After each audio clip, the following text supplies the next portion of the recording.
Então vamos louvar o nome do Senhor, né, como já havia falado antes, que esse tópico deixou muito bem claro que nós temos a opção, nós podemos escolher nossas escolhas, podemos fazê-las, e o melhor é que a façamos, sob a orientação da Bíblia, a orientação da palavra, a orientação do Espírito Santo de Deus, né? Como nós vemos um momento em que a diversificação de gênero sexual tem sido grande, mas a luz da Bíblia nos ensina qual a orientação sadia que o homem deve seguir, a luz da Bíblia, né? E o inimigo tem sido eficaz nessa sua diversificação, porque o que a palavra nos ensina é que o Espírito Santo é que nos convence dos nossos erros, e quando nós nos distanciamos do Espírito Santo, fica difícil entender, né, o que é bom e agradável aos olhos de Deus. Então vamos louvar um hino referente a isso, que nós temos a opção Logos, do grupo Logos, aliás, do grupo Elo.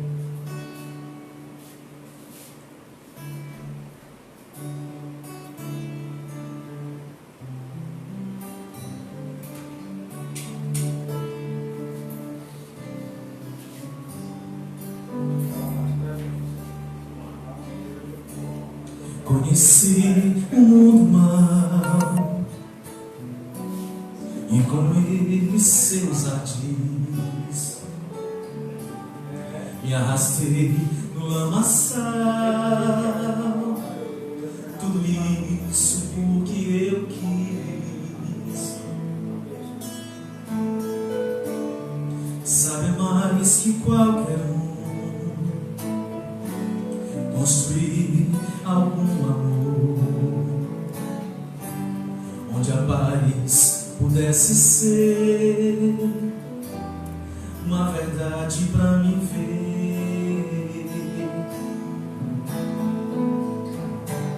Mas Jesus Cristo veio e me achou assim tão sujo, e numa cruz por mim derramou sangue tão puro. Foi assim que me salvou.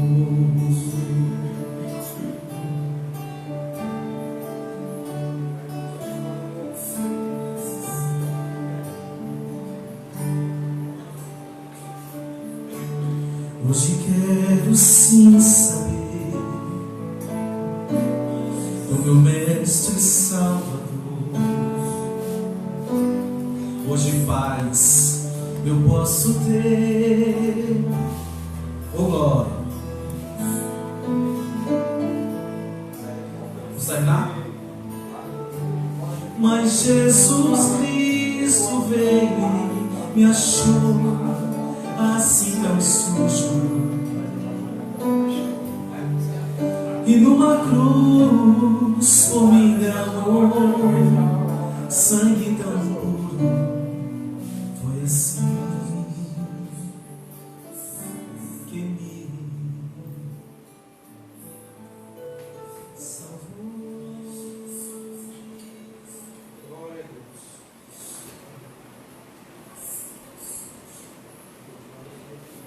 Aleluia. Estamos de volta, irmãos. Tivemos uma pequena queda, mas voltamos rapidamente. Vamos dar continuidade aqui no nosso segundo ponto: vivificados pela graça. Por ato de bondade e misericórdia, estando nós ainda mortos em pecados, Deus imensamente nos amou e por isso nos vivificou por meio da sua graça. O primeiro ponto primeiro subponto, o segundo ponto, né, vai dizer: alcançados pela misericórdia e pelo amor divino.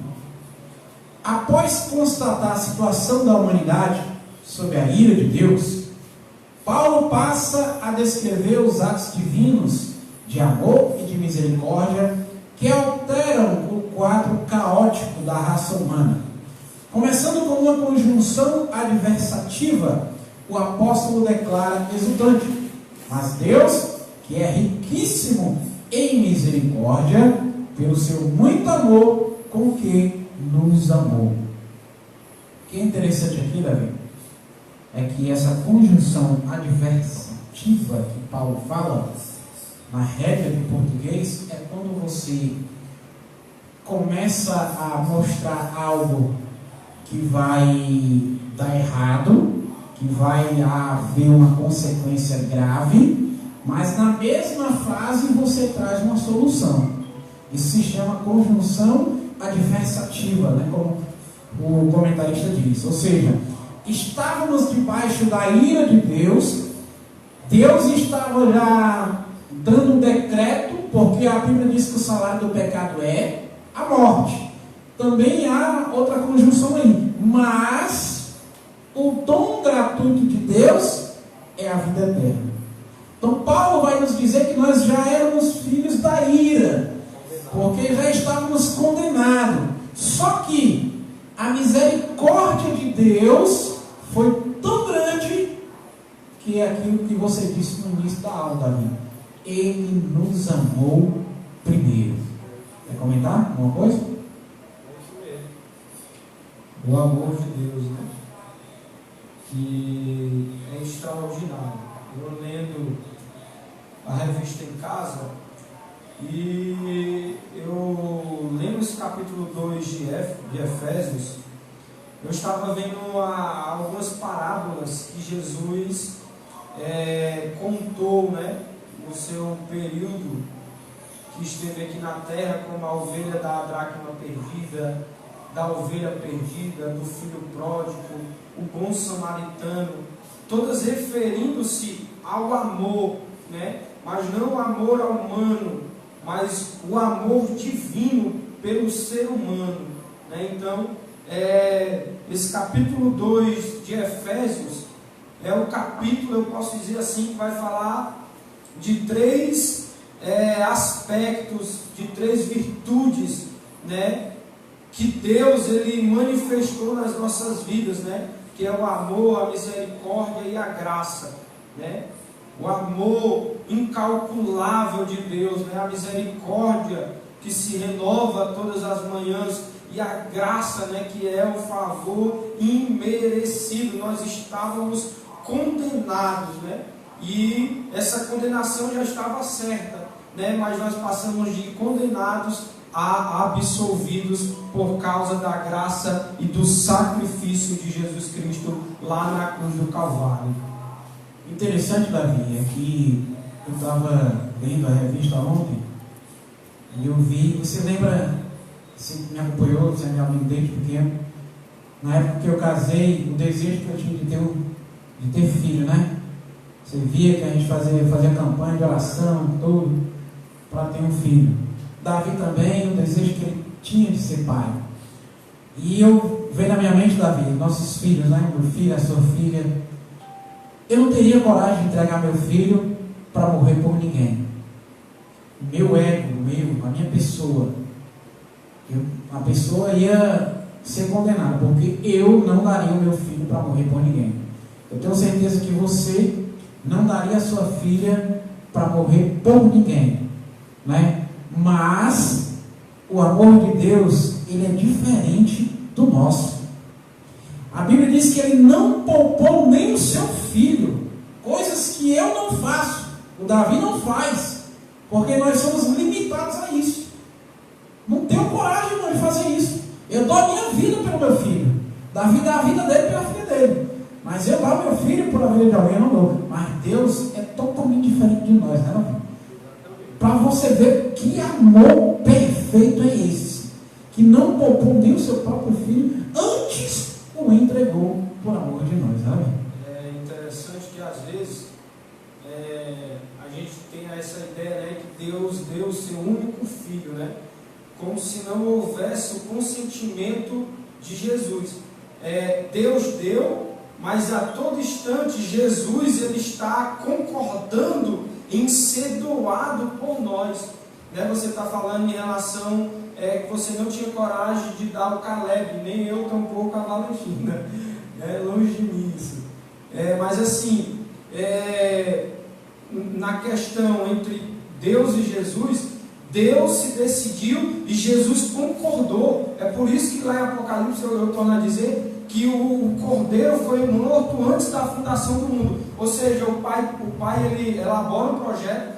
Filho, Adão pecou e a gente precisa fazer alguma coisa. Lá na frente eles vão continuar pecando e a gente precisa sanar esse problema de uma vez por todas. E eu vou ter que te entregar para que esse problema seja resolvido. E Jesus, ele concorda com isso. Tá bom, pai, eu morro. Eu quero o Alexandre na minha presença, eu quero o Sérgio, eu quero o pastor Genival na minha presença. O comprometimento um do outro, entendeu? Deus deu o Filho, mas o Filho se doou. É tanto que lá em João ele vai dizer: ninguém tira a minha vida, eu a dou. Entendeu? O amor de Jesus. Irmãos, só para lembrar que aos irmãos da nossa igreja, que o nosso tesoureiro ele está lá embaixo na nossa igreja até às 11 horas, viu? Os irmãos já sabem, o nosso tesoureiro Helder se encontra na igreja até às 11 horas, amém? Liga lá, pergunta, irmão. Nossa amada irmã Jane Ribeiro. Então isso quer dizer que éramos mortos por causa das nossas transgressões e nossos pecados. Aí fomos vivificados em Cristo? Positivo, isso mesmo. Positivo e operante, viu, irmã Jane? Como a mensagem que dias atrás o evangelista Alexandre pregou. Nós estávamos feitos zumbis, né? E Deus, através da sua graça e do sacrifício do seu Filho Jesus Cristo, nos trouxe a vida de verdade, né? Ele disse, né? O diabo veio matar, roubar e destruir, mas eu vim para que tenha vida e a tenha em abundância, né? Um dia Adão pecou, como eu falei aqui no início, perdeu, né, o direito de estar no jardim. Mas a Bíblia diz que se Adão comesse, ele morreria. Mas Adão continuou vivo. Adão continuou um vivo morto, né? Adão continuou um vivo morto, ou um morto vivo, né? Então, aonde havia vida, havia morte, porque a vida física dele permanecia, mas havia morte espiritual. O relacionamento dele com Deus se rompeu, foi quebrado. Imagine Deus todos os dias descia ali naquele jardim, se relacionava com Adão, só que devido ao pecado de Adão, esse relacionamento foi rompido. Adão é expulso do jardim, perdeu o seu lugar em Deus, porque quando o homem peca, ele perde o seu lugar em Deus. Então Adão perdeu esse lugar em Deus e perdeu a presença de Deus. Ele continua vivo fisicamente, mas morto espiritualmente. Então, quando a gente olha para uma pessoa que não tem a presença de Deus, essa é a realidade bíblica. A pessoa está viva fisicamente, mas espiritualmente ela está morta, né? A morte espiritual que assim a gente biblicamente conhecemos. Mas pela graça do Senhor e o sacrifício de Cristo, Ele nos deu vida, né? Nos vivificou.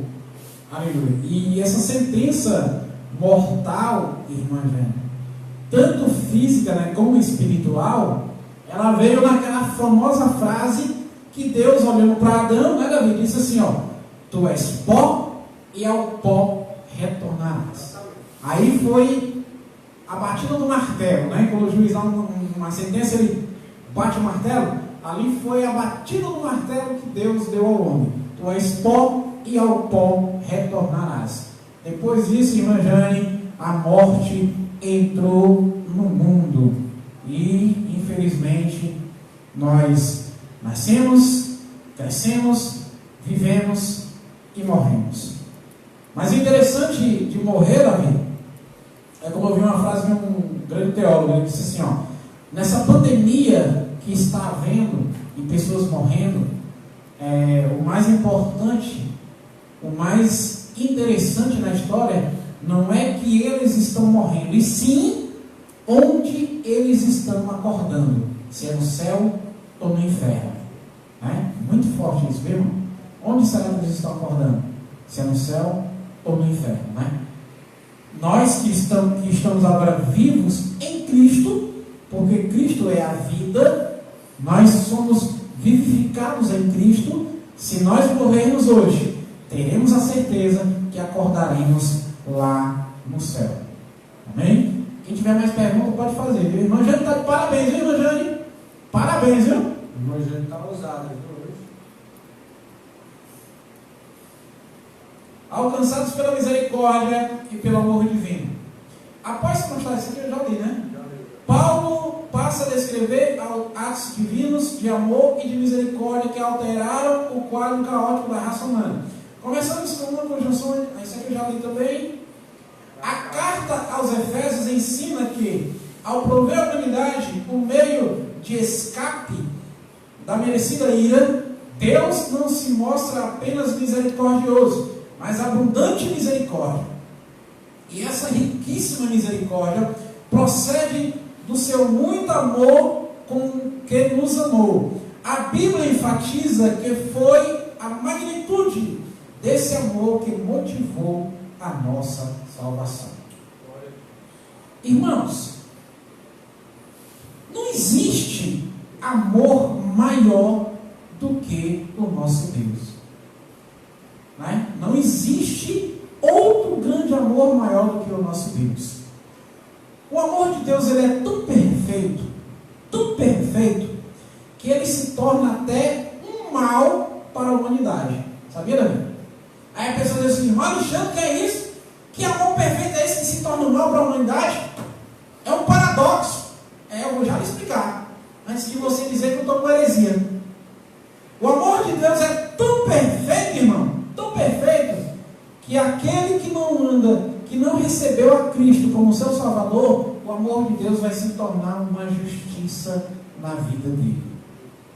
Por quê? Porque Deus, ele é amor, mas ele também é justiça. Ele nos ama tanto, irmão, nos ama tanto, que ele deu o seu Filho para morrer por nós, para que nós fôssemos resgatados do lamaçal do pecado e vivessem para sempre com ele. Só que vai ter aqueles que não querem esse amor. Aí esse amor vai se tornar uma justiça na vida deles. E essa justiça, irmão, é cruel para o ser humano. Porque Deus, ele é justo.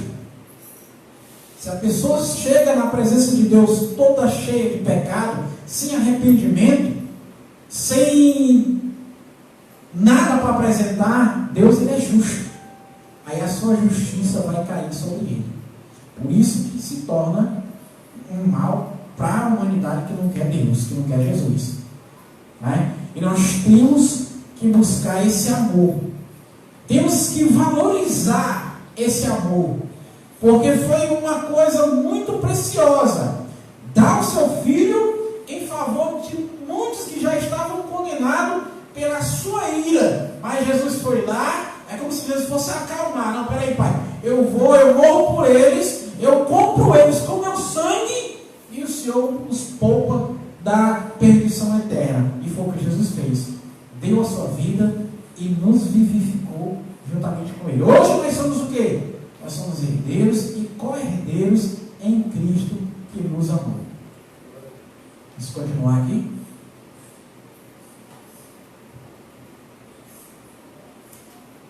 Dois, vivificados por sua graça. Descrevendo as dádivas divinamente concedidas aos salvos, o apóstolo enfatiza que o amor de Deus nos alcançou, estando nós ainda mortos em nossas ofensas. Isso significa que não éramos merecedores desse amor, mas que mesmo assim Deus nos vivificou juntamente com Cristo. Essa frase quer dizer que nascemos de novo, não estamos mais mortos, pois Cristo nos deu vida outra vez. Fomos vivificados sem mérito algum.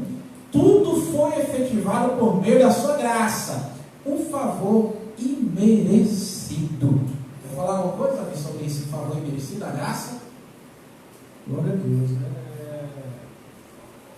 Tanto da graça como do amor, né? Às vezes nos faltam palavras para descrever, né, essas virtudes, né, que são de Deus, né, exclusivas dele para a nossa vida. Né? É certo que nós estávamos, né, como já foi falado, a gente torna a falar, destinados, né, à ira, né, condenados, longe de Deus, e a graça, né, esse favor, né, ela vem nos alcançar de uma maneira inexplicável. Eu não sei se posso dar um exemplo, né, da gestação da minha esposa. É simples, né, mas eu vejo a graça de Deus nisso. A gente vai fazer 9 anos de casado e a gente noivo, né, a gente já falava quando se casasse, ia ter filhos e tal. E se passaram-se 8 anos, né? E a Priscila, ela teve muitas complicações, né? Entre essas muitas complicações, no ano de 2016 a gente estava cuidando de uma igreja lá no PECEM, da igreja filha, né, do nosso ministério, a Avivamento Pentecostal. E a minha esposa, ela foi acometida por um AVC, né? Não se sabe ainda por qual motivo. Ela não sentia dor, ela não sentia nada, simplesmente aconteceu, paralisou todo o lado direito dela, né? E foram momentos muito difíceis. Eu acreditei que eu ia perder a minha esposa, né? Mas a graça de Deus, o favor de Deus se manifestou, né? E Deus deu a saúde que a minha esposa precisava, não precisou abrir, né, a cabeça dela para poder drenar o sangue. Graças a Deus, Deus fez um milagre acontecer, minha esposa está bem de saúde. E foram, né, exames e exames, consultas e consultas, e em muitas dessas consultas foram dito para nós que ela não poderia engravidar, né? E ano passado, no mês de abril, ela sentiu dores no estômago, e a gente orando, né, pedindo para Deus abençoar a vida da minha esposa, quando a gente descobriu, né, de uma maneira assim surpreendente, que essas dores, a gente estava indo no médico na emergência, né, ela tinha um plano, e ela fazendo tomografia, fazendo exames, e ela fez um exame de ultrassom, aí foi constatado que ela estava grávida, né, em meio às dores, em meio a um sofrimento, em meio a uma dor, né, a graça de Deus se manifestou na nossa vida. E toda vida que eu olho para minha filha, é exatamente isso que eu vejo. Eu vejo a graça de Deus. Quando eu olho para minha filha, é exatamente essa expressão que vem na minha mente, no meu coração, né? A graça de Deus, o favor imerecido. É tanto que quando a minha filha nasceu, foi essa frase que eu postei, né? Nunca foi por merecimento, sempre foi a graça, né? Então, é isso o resumo disso, né? Nunca foi por merecimento. A gente nunca vai fazer algo para que Deus diga assim, agora você está merecendo. Toda vida que você se julgar digno de algo, você está se equivocando. Por quê? Porque nunca vai ser por merecimento. Sempre será pela graça de Deus. Sempre foi a graça de Deus. O ser humano por si só nunca tinha a possibilidade de alcançar a sua própria salvação. Mas a graça, o favor imerecido de Deus nos alcançou em meio a essa condenação que nós já estávamos destinados à ira, né? Mas a graça nos alcançou, nos envolveu, nos banhou, nos limpou, nos salvou e nos deu uma nova vida e uma nova direção. E agora nós estamos esperando o retorno daquele que um dia nos levará para estarmos junto com Ele eternamente. É a graça de Deus. Aleluia. Realmente é verdade, meu irmão. Tudo que o Davi passou, a gente passou junto com ele, dando força, né? E Deus realmente deu da sua graça, mostrou a sua graça na vida do nosso presbítero Davi, né?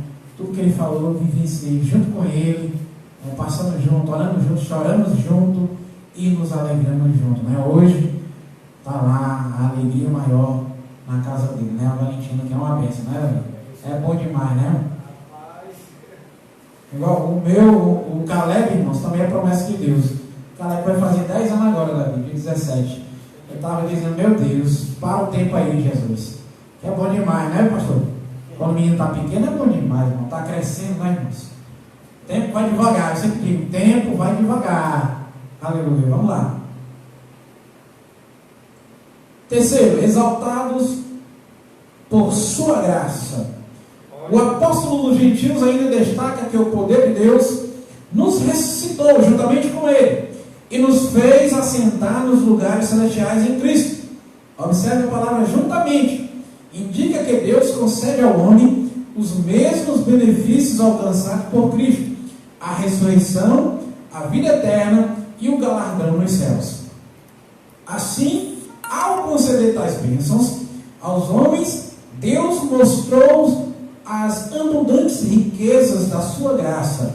Desse modo, ratificamos que a salvação e seus privilégios são conferidos pela imensurável graça do Senhor, de Deus, o favor divino e merecido. Aleluia. Irmãos, a revista tem algumas referências bíblicas, mas não lemos na aula porque para a gente ganhar tempo. Mas o irmão que tem a revista em casa pode conferir nas referências bíblicas que está na sua revista, certo? Tudo aqui que a gente está falando é de acordo com a Bíblia. A sua pergunta, se você fizer uma pergunta, a gente pode também buscar aqui na Bíblia, certo? Esse terceiro ponto aqui, para a gente encerrar, para a gente ouvir mais um louvor e incluir o terceiro, e concluir o terceiro ponto da lição, né? Exaltados por sua graça. Deus é tão bom, irmãos, tão bom, que tem até uma frase em inglês, né? God is good all the time God is good.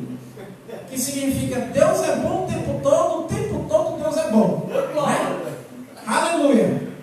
Essa frase, quem sempre diz isso é um grande pastor e cantor chamado Don Moen. Ele sempre diz isso: Deus é bom o tempo todo Deus é bom. Não existe bondade maior do que essa, a do nosso Deus.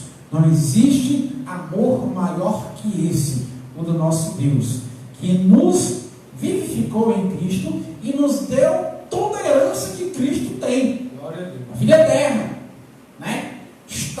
E a maior herança que nós temos, Davi, é quando Jesus está falando com os discípulos, ele diz assim, ó: eu vou, mas eu vou voltar outra vez, para pegar vocês e levar para junto de mim, para que, olha, essa frase é linda, Davi, para que onde eu estiver, olha aí, imagina, irmão, Jesus dizendo, ó, para que onde eu estiver, estejais vós também. Glória a Deus, é forte. É forte, né?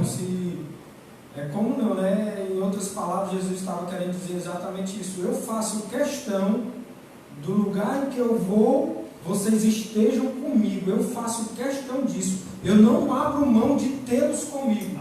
Então, Ele não só nos libertou, Ele também nos conferiu benefício. É exatamente isso que esse tópico está dizendo. Eu não só te libertei, eu não só quebrei as algemas, as cadeias que te separavam do meu Pai, mas eu te liberto e eu te confiro o que Ele me conferiu a mim, os mesmos benefícios. Você vai se sentar aonde eu me sentar. Olha que coisa extraordinária, né? Forte. Muito forte. Irmãos, vamos ouvir mais um louvor para a nossa amada irmã Jailson, e logo mais estaremos concluindo o terceiro ponto da lição. Jailson. Eu me sinto assim, gratificado, viu? Poder estar numa aula assim. A gente não só aprende da Bíblia, como aprende até falar inglês. Hein? A nossa cultura é enriquecida. E como cristãos, nós aprendemos um pouco mais e ficamos um pouco mais crescidos na fé. Então, você que está nos assistindo, continue comentando, continue compartilhando, façam suas perguntas, né? Porque Deus levantou esses nossos professores aqui, que são uma bênção. São uma bênção, viu? Sol maior, esse aí, Sol maior. Então vamos aproveitar a temática e vamos louvar o número 156, a ovelha perdida. Ele diz assim: o povo passou, buscou-me, já longe do retiro, e com ternura achou-me caído triste. As chagas com amor pensou, e ao lado dos seus braços me levou. Se Jesus amou-me com amor, buscou-me, Ele mesmo restaurou-me a Deus, por seu sangue restaurou-me a Deus. Glória a Jesus. Seguiu-me bem distante do seu lugar no céu, e disse em voz amante: achei-me, tu és meu. Jamais senti amor tão grande como este do meu bom pastor. Sim, sim, Jesus amou-me com amor, buscou-me, e Ele mesmo me a Deus, por seu sangue restaurou-me a Deus. Meu 3. Por Ele sou querido, que graça singular, pois Ele foi ferido a fim de me salvar. Assim ovelha dele sou, e com o seu rebanho vou. Aleluia. Sim, Jesus amou-me com amor, buscou-me, Ele mesmo restaurou-me a Deus, por seu sangue restaurou-me a Deus. Estrofe número 4. Prossigo alegre agora, pois Deus dá poder cabal e graça salvadora, protege-me do mal.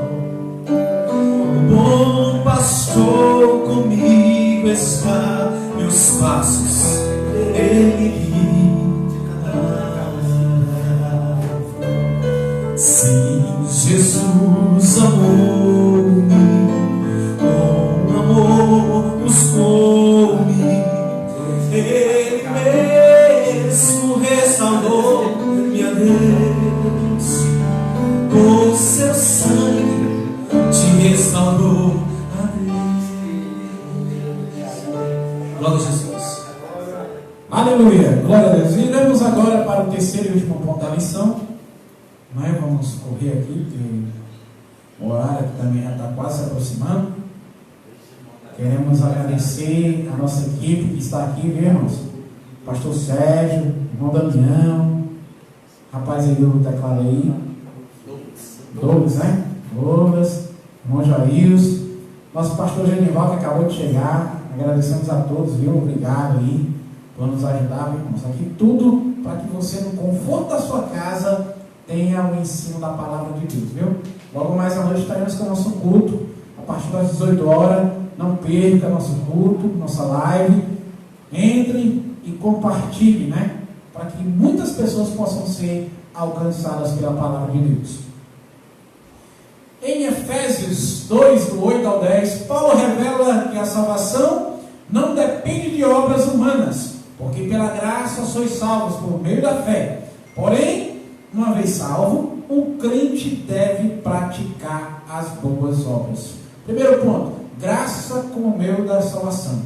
A salvação inclui a libertação da morte, da escravidão do pecado e da ira vindoura. Ao mesmo tempo, permite ao salvo desfrutar de todas as bênçãos espirituais descritas em Efésios capítulo 2, versos 1 ao 7. Portanto, a salvação é o livramento do poder da maldição do pecado e da morte, e a restituição do homem à comunhão com Deus, uma bênção concedida a todos que recebem Cristo como Salvador. Aleluia. Davi. Paulo vai dizer que nós não somos salvos por meio da obra, né? Por meio de obra nós não somos salvos, ou seja, não adianta eu querer doar cesta básica, pegar aqui meu celular e dar um clique aqui dizendo que estou doando cesta básica, estou dando esmola, estou fazendo isso, estou fazendo aquilo. Não, isso não vai trazer a sua salvação. Isso se chama narcisismo, ou seja, a pessoa quer mostrar aquilo que está fazendo. E Jesus ele é bem claro quando ele diz: quando for dar a tua oferta, a tua esmola ou algo para o teu próximo, esconde a tua mão esquerda para que ela não veja. Ou seja, não precisa você mostrar ao mundo inteiro que você é uma boa pessoa, que você é um bom cidadão. Não! As obras de Cristo na sua vida vai falar por si. O seu testemunho de vida durante o dia a dia com as pessoas vão mostrar por si que você é, sim, um homem ou uma mulher de Deus. Concorda, Davi? Com certeza. É interessante porque, falando em relação a esse aspecto de ajuda, que às vezes a gente acha que Deus ele vê a quantidade, né? Mas quando se fala de Deus, o homem ele pode até ver a quantidade, né? Mas quando se fala de Deus, Deus ele não vê a quantidade. Deus ele vai julgar a intenção. Então não é o tanto que eu faço, mas é com qual intenção que eu estou fazendo, com qual intenção que eu estou prestando aquela ajuda, com qual intenção que eu estou abençoando aquela vida, com qual intenção. É para mim me promover ou é para mim manifestar o reino de Deus? Porque Tiago ele vai falar sobre isso, sobre a fé e a obra, né? A gente não tem que sermos omissos em relação à nossa responsabilidade de cristão, de ser humano, até porque Jesus ele veio na terra ser gente, né? A Bíblia diz lá em Filipenses 2 que ele mesmo sendo Deus, ele não usurpou ser igual a Deus, antes se esvaziou-se da sua glória, tornou-se forma de homem. Então ele veio ser gente, ele veio sentir, ele veio viver, experimentar o que a gente vive. Então, às vezes a gente quer levar as coisas para um lado e se promover em cima disso. Então, doe sua cesta básica, abençoe quem você pode abençoar, mas faça isso com a intenção correta, com um procedimento correto. Não queira se promover em cima disso. Por quê? Porque Deus ele vai julgar a intenção do coração do homem e não quanto o homem faz. Interessante, irmãos, o Davi estava falando, o presbítero Davi estava dizendo, Jesus ele diz assim, aquele que faz isso para mostrar para o povo, já recebeu seu galardão. E qual é o galardão? É a homenagem dos homens, olha aí, um rapaz muito bom, deu ali, olha aí a pessoa, deu sexta lá, já recebeu seu galardão. E o nosso galardão, o que eu quero receber, e que os demais irmãos querem receber, é aquele que está lá no céu, que Jesus diz assim, eu já tenho o seu galardão. O próprio Jesus diz, e o meu galardão está comigo e eu vou dar a quem eu quiser. É esse galardão que nós queremos receber, sem se promover, sem querer mostrar que eu sou o cara. É interessante que Jesus ele vai dizer isso, né? Que você, quando faz para os homens ver, você já recebe o seu galardão. Mas quem faz em oculto, é por isso que eu falo que Deus vê a intenção do coração. Quem faz em oculto para Deus ver, a Bíblia diz que Deus, o que ele faz em oculto, Deus vai abençoar ele publicamente. Ou seja, ele abençoa alguém em oculto e o que Deus vai manifestar na vida dele vai ser aos olhos de todos. Então é diferente. Aí às vezes a gente vê fulano querendo se promover e nada acontece. Por quê? Porque Deus vê a intenção do coração do homem. Você está fazendo para o homem ver, então os homens estão vendo você. Se você faz para Deus ver, então Deus vai te recompensar publicamente diante dos homens. E para concluir esse assunto das obras, eu vi uma vez um vídeo de uma meninazinha que ela necessitava, Davi, de um equipamento, né, para poder sobreviver. Ela tinha uma doença muito rara e ela necessitava de um equipamento para poder sobreviver. E a mãe dela lançou campanhas na rede social. Aí o vídeo vai dizer que teve uma pessoa, um homem, ele não se identificou, mas ele fez uma atitude muito boa. Ele doou todo o equipamento médico, que custava quase 2 milhões de reais.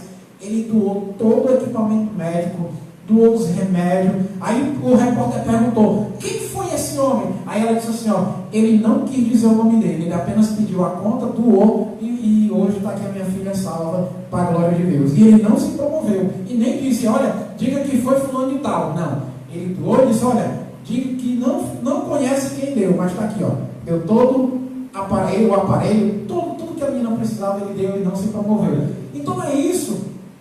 Temos uma pergunta, é isso que nós temos que fazer. Se você quer ajudar o seu próximo, não precisa você chegar na casa dele e mostrar a desgraça que está tendo lá na casa do irmão, não, irmão. Não precisa disso, não. Basta chegar lá com o amor que Deus te deu, ver o que o irmão está necessitado, porque muitas das vezes a gente vai orar por alguém, às vezes é bom, oração é bom, mas às vezes uma mãozinha aqui no bolso, uma cesta básica também é melhor ainda, né? Então, se você vê a desgraça do irmão lá dentro da casa dele, não vai mostrar não. Quer ajudar? Quer doar? Então dê de coração sem ninguém ver. Porque Jesus, o Papai do Céu, está vendo a intenção do seu coração, que você não quer se promover, que você não quer virar nada aqui no nosso bairro, mas que você quer ajudar o seu próximo. Vamos lá, uma pergunta. Só um instante, rapaz. Diga aí. Doação com fotos é marketing pessoal. Verdade, pastor, agora você falou algo interessante. Doações com fotos é marketing pessoal, viu? Alguém está querendo se promover de alguma coisa, algum carro lá na frente. Diga lá, irmão, pergunta. A pergunta é minha mesmo. Que vocês aí pudessem. Eu creio que muitas pessoas têm essa dúvida também em relação a essa passagem, né? Aquela passagem que relata sobre as 2 túnicas, que a orientação é: se você tiver 2 túnicas, dê uma para o seu irmão, para que ele não fique sem. Mas se você tiver só uma, não dê. Que é o que os irmãos comentassem sobre esse versículo, né? A orientação é para que não dê, para que não fique sem. O que os irmãos comentassem aí também, né? Eu sei qual é a passagem que está falando, né? Que aquele que tiver uma túnica, em breve, dê uma para o seu irmão que não tem, né? Assim, a questão de dar para quem não tem é a necessidade do próximo. Então, se eu sei que eu tenho 2 quilos de arroz na minha casa, eu só preciso de 1, mas eu vejo que o meu próximo, um exemplo, o Davi, está precisando, então se eu tenho 2, eu preciso ajudar o meu próximo. É questão de ajudar o próximo. Se tu tem 2 túnicas, dê uma para o teu irmão. Se ele quer que tu caminhe com ele 1000 léguas, caminha logo 2. Entendeu? Então é questão de ajudar o seu próximo. Jesus, irmãos, interessante uma coisa.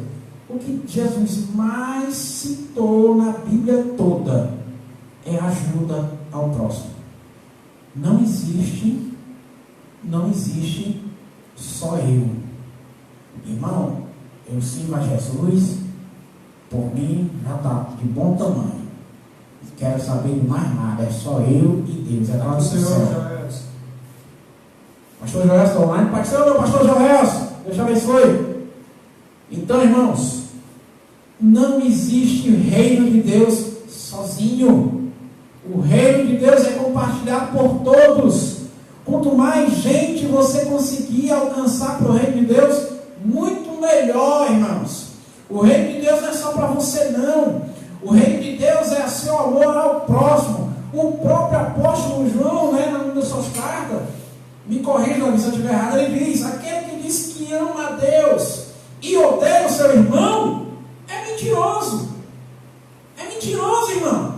Como é que você ama a Deus que você nunca viu, apenas crê, e o seu irmão que está do seu lado, necessitado, precisando de ajuda, você não ama, quer que ele se afunde mais ainda? Isso é mentira, irmão. O amor de Deus, quando entra dentro de nós, ele nos faz nos compadecer com aqueles que estão próximos, com aqueles que precisam de ajuda. Se você não tem, o irmão não tem, ore para que Deus venha e traga, que Jesus ele vai suprir todas as nossas Mas se você tem e o irmão não tem, então ajude aquele que não tem. Doe, irmão, dê. Porque o reino de Deus é isso. É você compartilhar. A Bíblia diz na história da igreja, o livro de Atos, que todos, nenhum passava necessidade, irmão. Sabe por quê? Porque todos vendiam seus bens, colocavam nos pés dos apóstolos, e os apóstolos distribuíam cada um conforme a sua necessidade. Ou seja, a igreja de Cristo nunca passou por dificuldades, passando por lutas, passando por provação, mas Deus sempre dá o escape à igreja. Deus sempre dá o escape.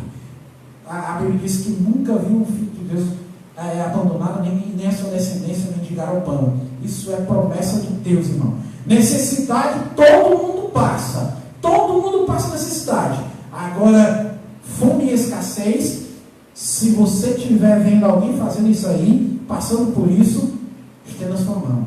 Mostre que Deus habita dentro de você. E doe. Sem olhar a quem e sem querer se promover. Vamos lá? Respondida essa pergunta, irmão? Pode ser o irmão chato ali, chegou?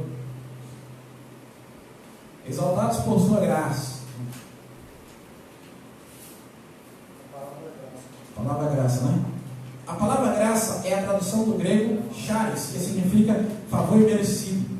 Ela mostra que a iniciativa para tornar possível a salvação veio por parte de Deus. É por meio desta graça que Deus ativa o livre-arbítrio e o capacita o pecador para que responda com fé ao chamado do Evangelho. Todavia, ainda assim o ser humano é livre para escolher entre dois caminhos, salvação e perdição. Sua liberdade não foi eliminada e a graça pode ser resistida. Essa é uma questão polêmica, nada a ver. A graça pode ser resistida, porque pela linha calvinista, eles dizem que a graça é irresistível, não é? E já o arminianismo diz que a graça é resistível. Mas nós não estamos aqui para discutir arminianismo nem calvinismo. Estamos aqui para discutir algo muito melhor, que é a graça, o favor merecido dado por Deus aos homens. A fé deve ser considerada como a aceitação da obra realizada por Cristo em nosso favor. Ele é a resposta à graça de Deus, através da qual recebemos a salvação. Quer falar alguma coisa sobre isso? Glória a Deus. Essa questão de escolha, né? Todo mundo tem esse poder, né, de decisão. Foi dado por Deus. E eu acredito que é assim que funciona, né? Agora há pouco a gente estava falando, o pastor fez essa pergunta do homossexualismo, né? E isso vai depender do quanto a pessoa queira se libertar disso, assim como qualquer outro problema, né, espiritual que a pessoa tenha, né? Então é lógico que a gente ouve a palavra e a fé vem pelo ouvir da palavra de Deus, e essa fé e essa palavra que ela vai sendo plantada dentro de mim e regada, toda vez que eu a ouço, eu sou alimentado, ela vai gerando essa fé, essa certeza, essa necessidade de que eu preciso de Deus. Ela vem porque eu me deixo, eu abro meu coração, né? Eu me deixo ser alcançado por essa graça. Então, à medida que o ser humano se deixa ser alcançado por essa graça, a vida dele vai ser transformada, a vida dele vai ser alcançada, né? Vai ter uma nova vida, na mesma medida em que pessoas optam em não aceitar, em não receber, né? Eu creio assim. Então, para quem recebe, né, para quem aceita, para quem abre o coração, eu digo uma verdade: a sua vida nunca mais será a mesma depois dessa aceitação, porque o amor de Deus é algo transformador, né? O amor de Deus é algo extraordinário que muda a nossa vida de dentro para fora, né? Não é de fora para dentro, né? De dentro para fora. Então, que você possa abrir o seu coração, você possa abrir, em nome de Jesus, a porta do seu coração e deixar Jesus entrar e fazer morada e mudar a tua história. Aleluia. Terceiro ponto, né, irmãos? Quer dizer, o segundo ponto no terceiro ponto. Obras como evidência de salvação. Aí vem aquela polêmica, né? Uns dizem, Tiago diz que nós temos que ter obra para ser salvo. E Paulo diz que não precisa de obras, né? Vamos já tirar essa dúvida dos irmãos. Aqui Paulo usa duas negações para endossar a origem da salvação. A primeira expressão, isso não vem de vós. Trata da salvação pela graça que provém de Deus. A segunda ratifica que a salvação não vem das obras, o que indica não se tratar de recompensa de algum ato humano. Essas afirmações excluem a possibilidade de alguém ser salvo por esforço pessoal. Ou seja, Paulo diz, olha, a salvação ela não vem de vós, é um favor imerecível, dado por quem? Por Deus. E nem vem de obras, porque tem muita gente aí pensando que por fazer a obra, não vou fazer aqui porque o pastor está vendo. E o pastor vendo, aí eu vou ser salvo. Não, irmão, você não vai ser salvo. O pastor não vai lhe salvar. Quem vai lhe salvar é Jesus. Agora você, como crente em Jesus, que tem a fé que Jesus lhe deu, você sabe que a igreja, o reino de Deus, necessita de obras. Porque a igreja necessita da sua ajuda. O próximo necessita da sua ajuda. Deus não vai descer do céu e dizer, vamos aqui. Não, Ele vai usar você, homem. Você, mulher. Deus te escolheu dentre muitos para te usar, para que você possa ser um canal de bênção na vida de muitos, para que você possa ser uma bênção na vida dos seus familiares. Então não venha querer fazer só a obra sem ter a fé. Você tem que ter a fé e através da sua fé as obras vão se manifestar na sua vida. É isso, tá vendo? Vamos lá. Como a salvação é uma realização divina, agora somos feitura sua, criados em Cristo para as boas obras. Uma transformação ocorreu. Agora em Cristo somos uma nova criatura e as coisas velhas passaram. Por isso, se antes o apóstolo usou a metáfora do andar numa perspectiva negativa, outrora andávamos fazendo obras más. Agora, por meio de uma perspectiva positiva, somos instados a andar fazendo boas obras, não como meio para ser salvo, mas como evidência da salvação. Mais uma pergunta aqui. Pode fazer. Nossa irmã Jane Ribeiro está perguntando aqui: o que é o plano de salvação? Eita, Jesus, eita.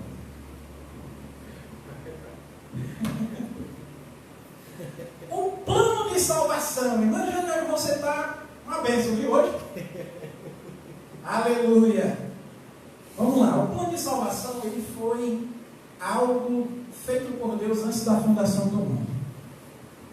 Na verdade, quando Paulo fala que nós já estávamos predestinados a ser salvos antes da fundação do mundo, porque o Cordeiro foi morto antes da fundação do mundo, isso já era o plano de Deus para a salvação da humanidade.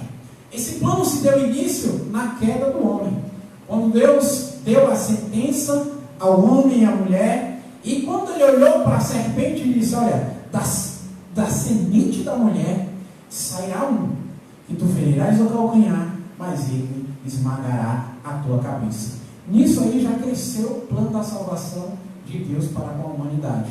E no decorrer da história da Bíblia, você vai ver muitos e muitos feitos de Deus para a humanidade, mostrando que Deus, vendo uma humanidade perdida, morta em seus pecados e delitos, mas Deus já havia preparado um cordeiro antes da fundação do mundo, para que ele viesse, vivesse como nós, sofresse as mesmas coisas que nós sofríamos, tivesse as mesmas tentações que nós tivéssemos, mas fosse destacado, ou seja, ele foi puro, ele não se envolveu, mas morreu por nós, entregou a sua vida e concluiu o plano de Deus, que era resgatar o homem do lamaçal do pecado.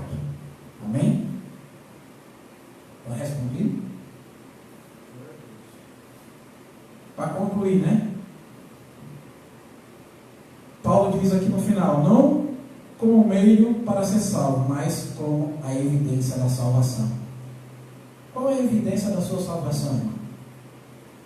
É somente expressar sua fé em Cristo? É uma das evidências que você é salvo. Outra evidência da que você é salvo é o seu testemunho. E para concluir, é aquilo que você faz em benefício ao reino de Deus. A melhor maneira da gente falar um pouco sobre isso, resumindo para a gente terminar, é a parábola que Jesus contou do bom samaritano, né? Um cara estava dizendo que conhecia a Bíblia, que conhecia a palavra, que conhecia a lei, e ele vai querer colocar Jesus em prova, e Jesus diz assim: um certo homem, né, descia de Jerusalém para Jericó, foi assaltado, foi espancado e deixado lá meio morto. E daqui a pouco passa o sacerdote por ele, faz de caso, o sacerdote o vê, mas se finge que não vê, passa de largo. No mesmo caminho vem um levita, o vê, mas se finge que não vê, passa de largo. E daqui a pouco vem um samaritano e para, e presta assistência àquele homem, né? E presta assistência àquele ferido, né? Ali é Jesus ensinando através de uma parábola que não basta ter só o conhecimento, a gente tem que ter a prática, né? A gente tem que exercer o que a gente entende que é certo. Então não basta saber o que é certo, é preciso se fazer o que é certo. Então nós cristãos, a gente tem que entender que a gente tem que levar Cristo não só em uma oração, não só em uma palavra, mas a gente precisa contribuir quando for preciso, a gente precisa estender a mão, como falou o Joilson na sua pergunta, precisa muitas das vezes tirar a capa e dar a quem não tem. Isso é evangelho. Então, há quantos feridos caídos na beira do caminho, e Deus, Ele quer nos usar. E às vezes a gente até entende de teologia, às vezes a gente entende até sobre Deus de uma maneira muito profunda, mas quando é a prática, ou quando a gente somos levados a praticar esse amor, essa verdade, a gente somos omissos. Era exatamente isso que Jesus estava querendo ensinar àquele religioso, né? E muitas das vezes é isso que nós nos tornamos na medida em que nós somos omissos em relação a prestar ajuda a quem está necessitando dessa ajuda, né? Nós somos religiosos, feito esse moço que interrogou Jesus acerca de quem seria o seu próximo. Jesus termina a parábola dizendo para ele: quem foi o próximo daquele que caiu na mão dos assaltantes? Aí ele vai dizer o que usou de misericórdia. Aí Jesus termina dizendo: vai e faz da mesma maneira. E essa é a palavra de Deus para nós nesses dias. Vai e faz da mesma maneira. Não importa se tu conhece, não importa se tu sabe quem é, porque o samaritano, ele não conhecia o homem. O samaritano não tinha relacionamento nenhum com aquele que caiu, mas ele foi lá e prestou ajuda. Então a ajuda não está limitada a quem eu conheço, porque Jesus, ele vai dizer que se a gente faz só com quem a gente conhece, a gente está imitando os escribas, os fariseus, homens religiosos, entendeu? E a gente precisa abrir mão dessa religiosidade que nos prende, nos deixa omissos em relação às nossas obrigações como cristãos. Aleluia. Para concluir a nossa aula, irmão, conclusão. Antes da regeneração éramos filhos da ira e condenados à perdição eterna. Por ato do amor divino, por meio de sua maravilhosa graça, nos tornamos filhos por adoção. Essa gloriosa salvação nos foi concedida independente de nossas obras. A partir da salvação, passamos a participar, a praticar boas obras que glorificam Deus, nosso Pai. Aleluia. Chegamos ao fim de mais uma missão de número 5. Quero aqui desde já agradecer a presença do meu ilustre amigo, presbítero Davi, né? Se congrega ali com o nosso pastor Helder, grande homem de Deus, ali na Reavivamento Pentecostal, igreja que eu fiz parte, né, que ama aquela igreja, fiz parte também daquele ministério, aprendi, cresci ali, e hoje o Davi está aqui conosco, nos ajudando nesta aula. Quero agradecer toda a equipe aqui que também nos ajudaram, nosso pastor Sérgio, Joilson, irmão Damião, Douglas, muito obrigado. Dizer para você que está em casa que hoje à noite teremos o nosso grande culto, mas não perca, a partir das 18 horas estaremos aqui louvando, agradecendo, pregando a palavra de Deus. No próximo domingo, o nosso professor, o presbítero Valdemir, estará aqui também, no mesmo horário, às 9 horas, dando a lição de número 6, né? Deixa eu só dar uma olhada aqui no título da lição de número 6. Próximo domingo, a condição dos gentios sem Deus. Será o título da próxima lição de domingo que vem agora com o nosso professor presbítero Valdemir. Quero agradecer a sua participação, aos irmãos que nos acompanharam, as perguntas. Muito obrigado, que Deus em Cristo vos abençoe. Vamos só orar para encerrar esta aula. Feche seus olhos e ore juntamente conosco. Deus, muito obrigado, Jesus amado, por esta aula, Senhor, maravilhosa que tivemos aqui, com a participação dos teus filhos. Pai querido, agora abençoa cada um. Deus, abre o entendimento para que eles possam aprender ainda mais, Senhor, a Tua palavra. Agora abençoa toda a equipe que esteve aqui nos ajudando, a nossa pessoa nos ajuda, e que logo mais à noite estaremos aqui para Te cultuar, Senhor, e bendizer o Teu nome. Assim fica conosco, em nome de Jesus, Te pedimos e Te agradecemos. Amém. A você, muito obrigado.